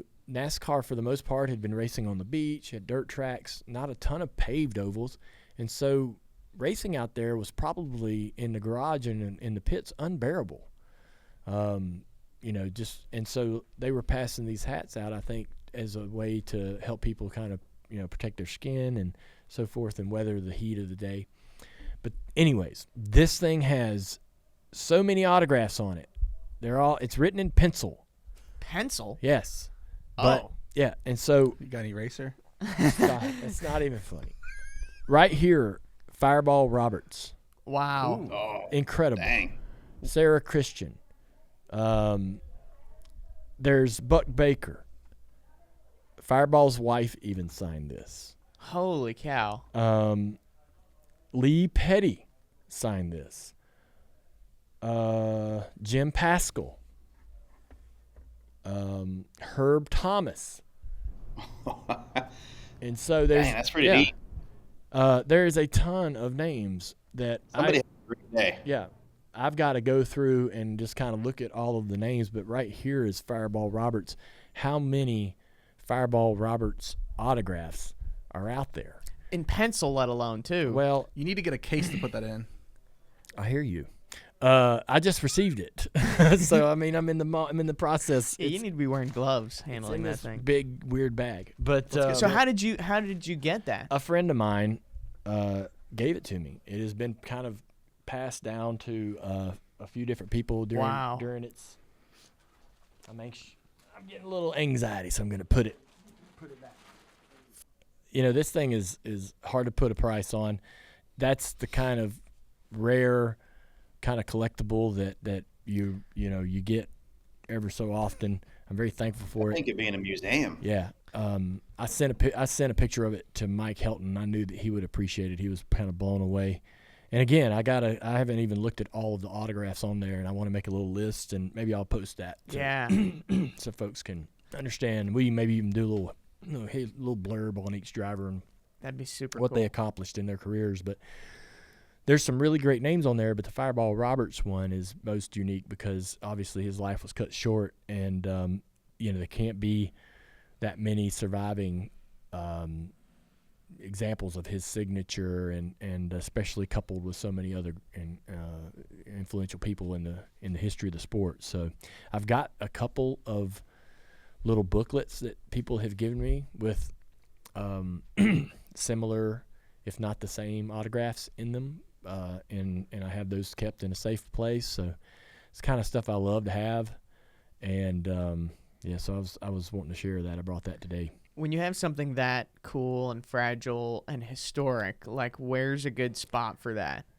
So I will probably be putting that in a safe. Yeah. Yeah. Yeah. And so that's pretty I neat. want to protect it from any kind of hazards or anything like that, and also just it's very delicate because of it's 70 years old, and so I'll probably put it in a safe and leave it there for a while. People on the YouTube chat, now you could say this is a good idea, bad idea. I'm just reading what the comments are. What are their they're thoughts? saying to clear coat it. That I'm worried I'd be about worried, like the pencil about reacting smearing it to or that. anything, Yeah. right? That would be tough. About doing that. Yeah. Yeah. But hey, I mean, I've been very lucky to have some things come in my possession, and very, very thankful that the person that gave this to me wanted me to have it, as they were kind of clearing out some of their collectibles, and I'll certainly take care of it. Definitely. Let's see. Let's do.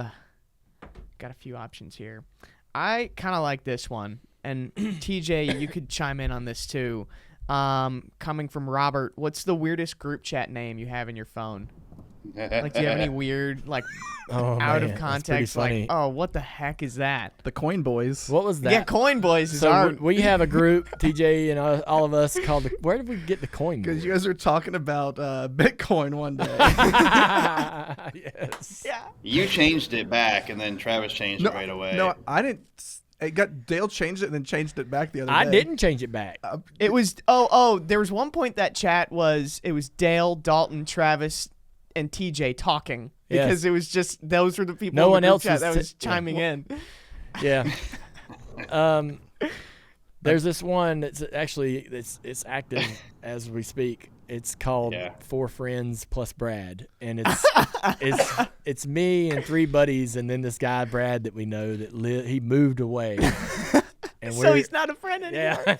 Yeah, he's He got relegated. 4 buddies plus Brad, and we give him a hard time.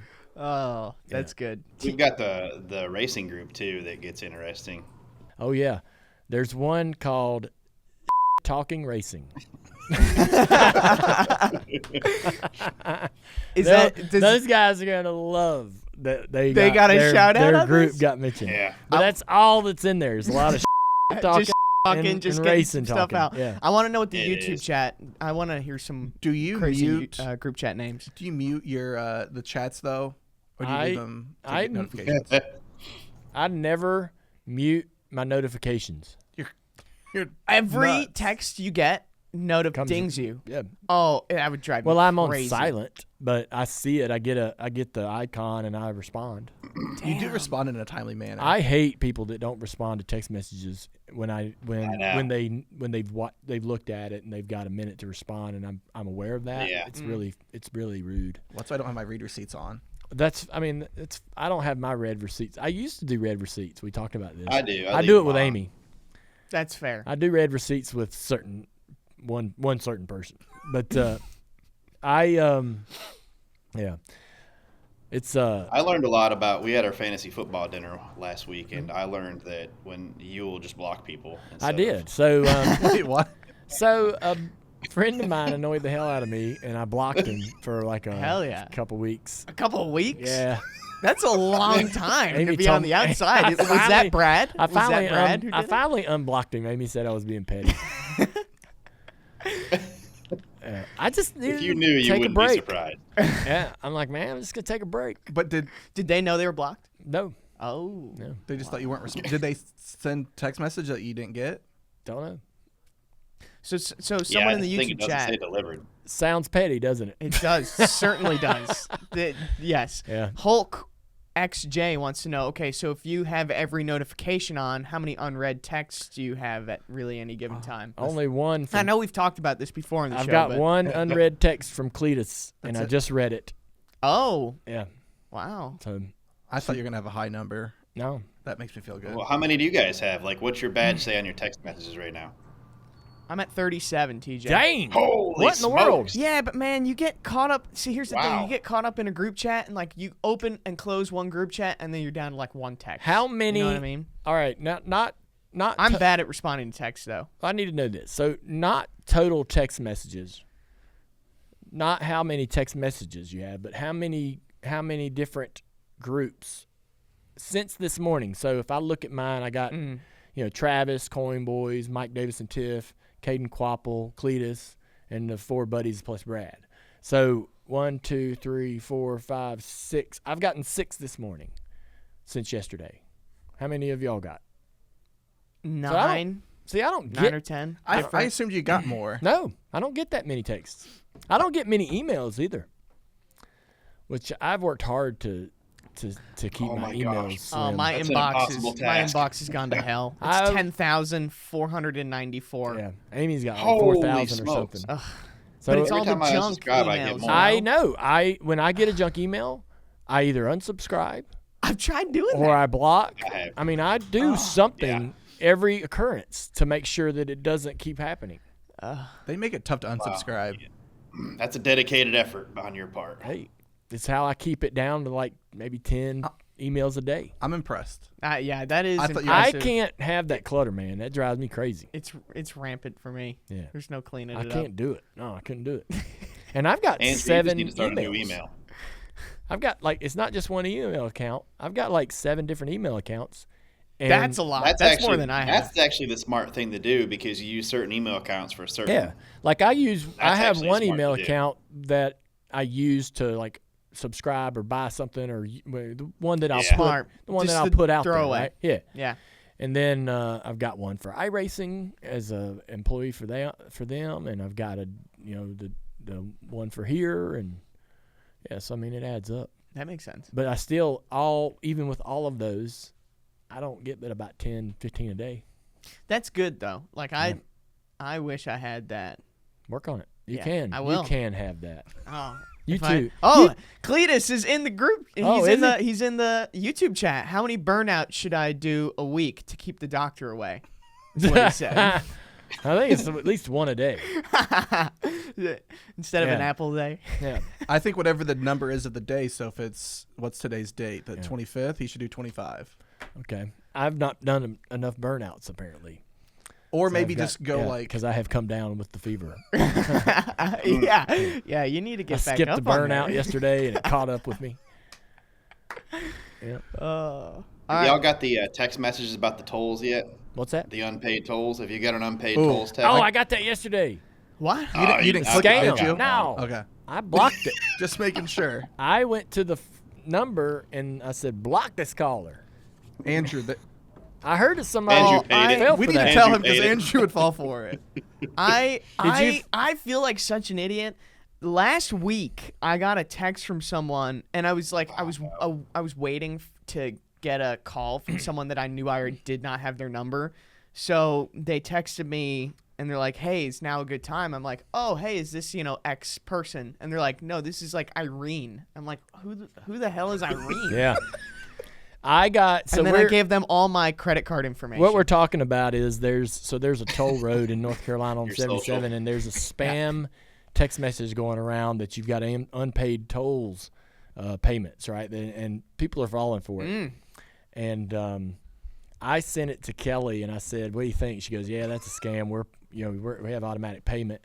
And I said I should write back and see if they want to trade for my unpaid tolls. I would do some trading with them, like I have, I don't know, old racing magazines. I've got some old programs from Is that how it Daytona. works? I've got some doubles, right? I've got 2 of the 1998 Daytona 500 program. I could probably give up one of those. Do you want this fireball reference? Yeah. I've got a lot of leftover candy from Christmas that I probably could give them. This isn't a. Yeah. We But don't- she we said don't I barter should. She here. said I should not engage. Yeah. It is sometimes fun engaging with the spam ones, Yeah. like when it's harmless. I see that on YouTube sometimes where people are messing with the scammers. Oh, it's so much God, fun. it's Oh, fun to yeah, watch. that is good. They locate them. They locate them. Yeah. Yes. Election season, I do that when people text me if I'm going to vote for somebody. I as well. It's fun. I as well. I have a lot of fun with that. All right. But I never had one respond back. Did you? Yeah. Oh, really? Oh, yeah. Must have been automated on my end. I didn't give a response. Well, because sometimes it's literally like you can tell it's like a blue message, like that's like somebody on the other Person. end. Yeah. Man, interesting. It's fun. We got Yeah, one more? like the green always makes it skeptical. Yeah. I'm getting the wrap up signal, All right. Sorry, folks. That's my fault. but we've got a lot of good questions. Listen, I'm not down the the fun, road. I'm not the fun police. It sounds like it's Travis today. Well, you're sick. I want to, Probably is. get the show moving. Oh. Get you out of here. All right. Yeah. Everybody, looking at the chat, looks like everybody enjoyed today's Ask Junior, and I appreciate it. I had a rough morning when I got up, but we made it in and got our kids to school, and we'll try to get over this little cold or whatever we got, and we're gonna finish the show up. It'll be out later tonight. Is it fair to say to everyone live that we're gonna probably push our guest show to another week? Yeah, we probably Yeah. will. Yeah. Yeah. And so I don't want to have our guest in here and talking closely, and that's why TJ's not sitting here. He's in. I know. he's I'm up here in upstairs. Nerdland. Yeah, he's in upstairs. Nerdland up here. We're taking care. Dirty we're take- land. We're taking care of everybody. So And also big thanks to Xfinity today. yeah, Xfinity mobile customers get exclusive access to the most powerful Wi-Fi network on the go with speeds up to a gig. Now NASCAR fans, that means faster downloads for turn-by-turn action, smooth live streaming with fewer pit stops. You love the word puns. And a strong connection from the parking lot to the grandstands. So for more laps and less lag, stay connected with Xfinity Mobile. Again, man, it's awesome to have Xfinity back and part of our program here, and they do so much for the sport. So thank you, Xfinity. And everybody have a great week. When the game tips off, the NBA action is just beginning on FanDuel, America's #1 sports book, because FanDuel is your home for NBA live betting. So even if you miss the first few minutes of the game or you want to bet on a fourth quarter comeback, You can make your picks from the first whistle until the final buzzer. Plus, you can even combine your live bets into a same-game parlay for a shot at a bigger payout. However you want to play, now's the perfect time to join. New FanDuel customers get started off with $150 in bonus bets if your first $5 bet wins. Me and my friends have been having a lot of fun putting some parlays together and just betting a little bit to make the games a lot more fun to follow along. So just visit FanDuel.com/Dale Jr. to join today. That's FanDuel.com/Dale Jr. for your shot at $150 in bonus bets. Make every moment more with FanDuel, official sports betting partner of the NBA. All right, this segment of Dirty Modo is brought to you by FanDuel. Been enjoying my FanDuel app, dudes.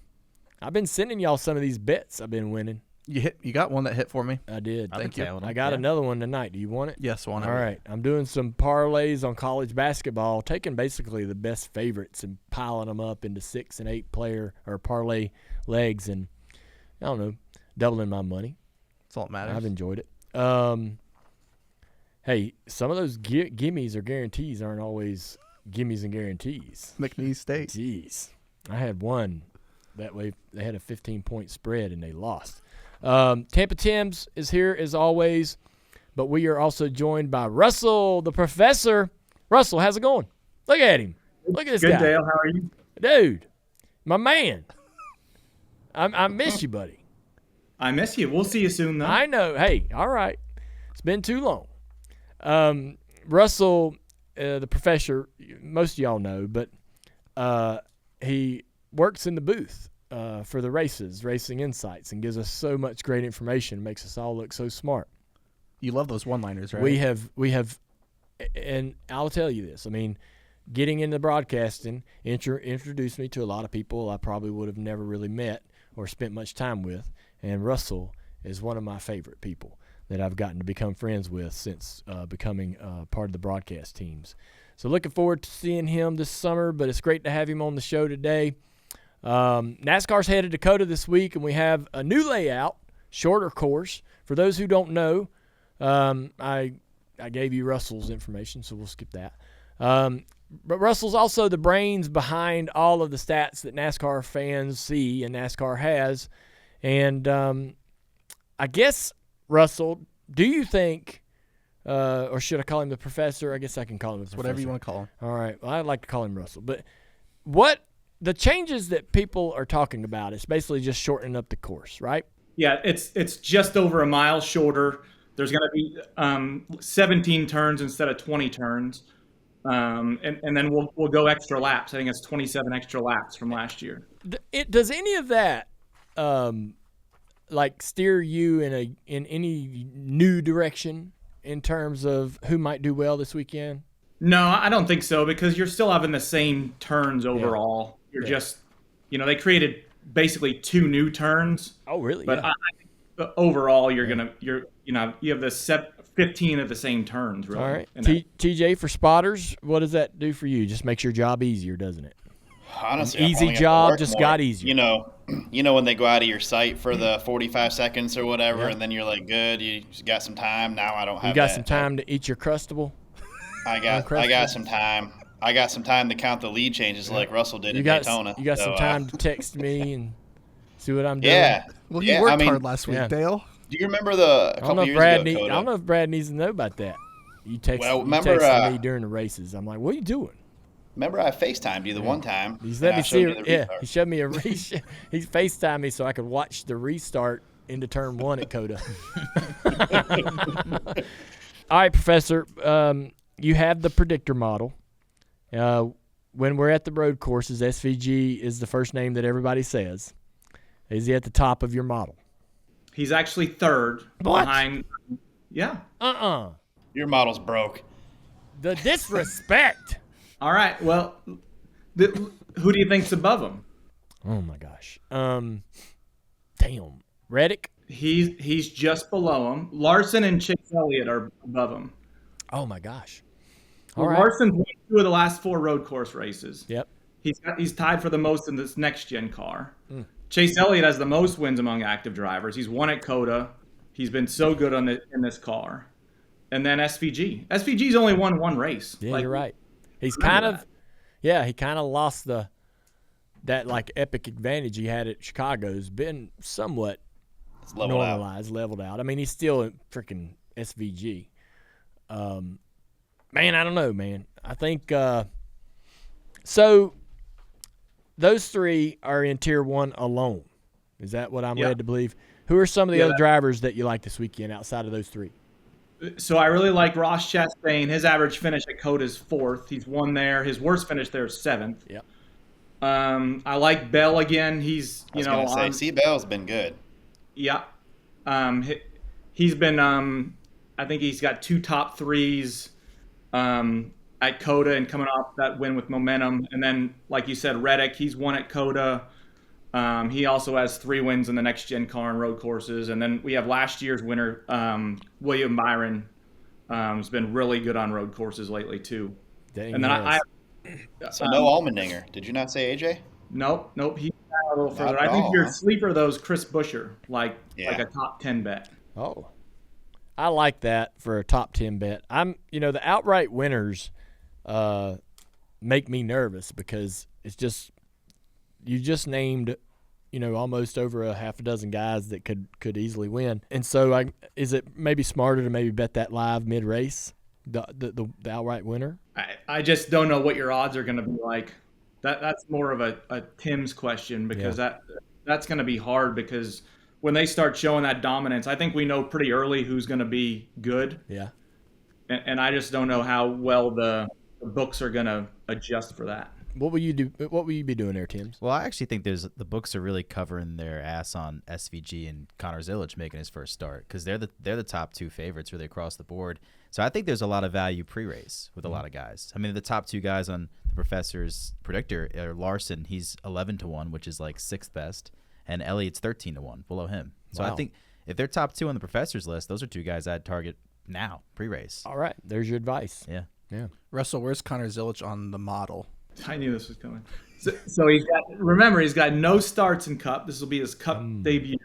I know he won in his Xfinity debut, but that was in spectacular equipment, right? What do you think he's driving now? What kind of equipment is he driving today? Hey, Justin Marks. Well, didn't he win for you, Dale? Yeah, Well, that's why I mean that. I know. But So, I was just saying, man, that's a hard lick Justin Marks just took. We need to go send a safety car out and check on him. That was rough. So we will update the predictor after practice and qualifying, so that it does take into account that information. So he will. I expect him to jump up, but just having no information, it's really hard. Yeah. Where is this predictor information? Where do I get it? Is this an app or It's something? actually on NASCAR.com. Does an article with it. Sweet. Okay. Well, all right. Well, hopefully they give us an update after practice or after qualifying. So They will. We can understand whether Zilic is a reasonable bet. I got a question for Russ. Yeah. So SVG minus 145, Connor Zilic plus 105. That's head to head. Yeah, head to head. I take Zilic with the plus money Wait, hold on a second. Well, yeah. So the model, just because of the plus money. Tim's. Yeah, I agree. I think Connor Zilic in a head-to-head is just fun to have. I think if you have him from, 5-1 on some books, 10-1 on some books, that's a waste of money. But have him in a head-to-head matchup where you only got to worry about one guy because he's going to be fun to watch all day. I don't think it's going to be as easy for. I think Connor is a heck of a road course racer, and I spotted the race for him last year. But the Cup Series is, and it's a whole other playing field. Yeah. You only got to be one guy. Got to be one guy. That's really terrible road courses. Yeah. He's had some bad finishes on road courses though. Who's the dark horse? The guy that the books thinks a dark horse is, I don't think it's a dark horse. Austin Cindric, 37-1. Damn. And I know he hasn't really shown up probably since he's been full time on the road courses, but he's a good road racer. Yeah. And I think that's a really, really low price for him. Mm-hmm. That's a good pick, I think. Let's say you, Professor. Like I said earlier, Buescher, I think. Yeah. Buescher's my guy. He's been the not- best. He's not really a dark horse though. I mean, he's like a capable B driver or like a top. He's gonna probably finish in the top 10. 26-1 on FanDuel. Yeah. Who's the driver to avoid, Russ? Denny Hamlin. Damn it, Denny catching some strays in here. What's his road course My goodness. next gen record? in the next gen. He's got one top 10 finish, I believe, in the next. What is next going gen. on, Denny? He's not. And then the other guy, I didn't think he was This bad next at gen road car- courses. The next gen car and the veteran drivers is different. Yeah. They're just not. It's just harder. There's no. I mean, if they could make the tires fall off the thing where you could really hurt them bad, I think those guys would definitely rise to the top more. Yep. All right. Well, hey, Russell, thanks for tuning in, helping us out today.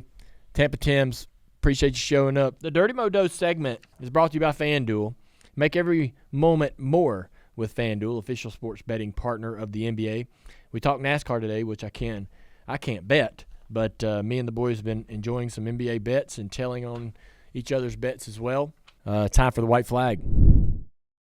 All right, everybody, it's time for the white flag. The teardown was live on YouTube reacting to the race. If you haven't already taken a look at that, you need to check them out. Them boys going live right after the race, giving their instant and raw reaction is some of the best stuff in NASCAR content today. The teardown live on YouTube, post-race. Check it out. Door bumper clear dropped Monday. They were joined by Noah Gragson. I saw Noah when they came into the office. Him and Tommy had a debate on how the old school drivers used to race versus the new era. You got to check that out. I think the title was Agree to Disagree, so maybe they didn't come to terms or find any common ground there. But Tommy's been a great new addition to Door Bumper Clear, and really approached this with a great attitude and putting a lot of effort into it. A different perspective too. With his role. Yeah, he's still heavily involved over at Rick Ware and knows what's going on in the sport, and I've really enjoyed him become part of the family. So, actions detrimental with Denny Hamlin also dropped on Monday. Denny had high praise for NASCAR. Hey, give him credit when they deserve it. Yeah, he said, listen, they're 1-0 right now on the calls, and let's focus on the positives. He's always shining a light on NASCAR. Probably their biggest cheerleader. It's hard to believe it sometimes because he's just always so pro NASCAR. So take it for what it's worth. Another actions detrimental where Denny Hamlin just goes on and on about how great it is. Tomorrow, Herman Schrader and Speed Street will also drop. Connor Daly kicks off the new IndyCar season, so it'll be great to be able to tune into Speed Street and see how he sees the season starting. A lot of excitement around IndyCar this year now with the move to Fox. Their commercials have been crushing Commercials are crushing it, yeah. So there's a bunch of excitement around the IndyCar season, and I think they're going to have a great year. Bless Your Heart with me and Amy will be out on Thursdays. I'm going to go home, try to get this cold out of my system, and get back in here on Thursday and have some fun with Amy. Been loving that show with her. We've only done 2 episodes, and I have been really interested or surprised, I guess, by the feedback that we've gotten. People that they were kind of surprised themselves that they enjoyed the show. They really didn't know what to expect, and a lot of people that are seeing some commonality in their own relationships and.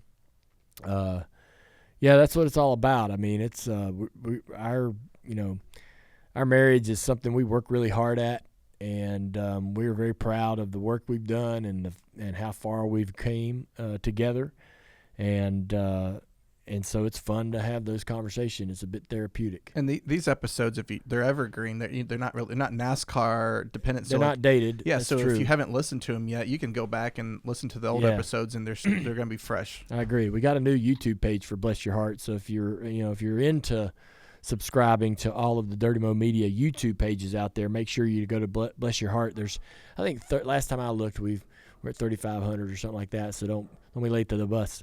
We're going to try to continue to grow that channel and put all this content exclusively there for Bless Your Heart with me and Amy. So anyways, we also on Thursday will have Kenny Conversations with Kenny Wallace. Really enjoying the new kind of relationship we've got with Kenny. And he is his own man. That dude, he goes on and on and on and tells you his take on everything going on in the sport.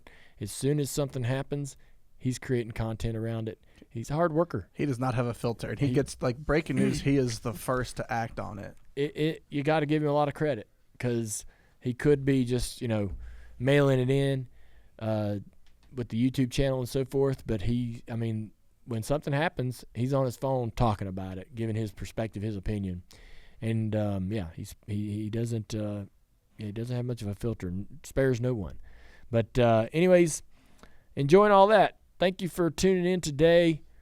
I hope you enjoyed our show, and I hope you'll be back again when we're back at the table. We'll see you.